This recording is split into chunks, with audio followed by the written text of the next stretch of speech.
ECG signals can be filtered to reduce noise and improve signal quality.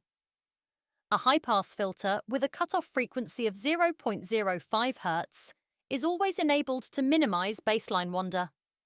A notch filter, configurable to 50 Hz or 60 Hz, is used to reduce power line interference. Additionally, the toolbar provides low-pass filters with adjustable cutoff frequencies to remove high-frequency noise.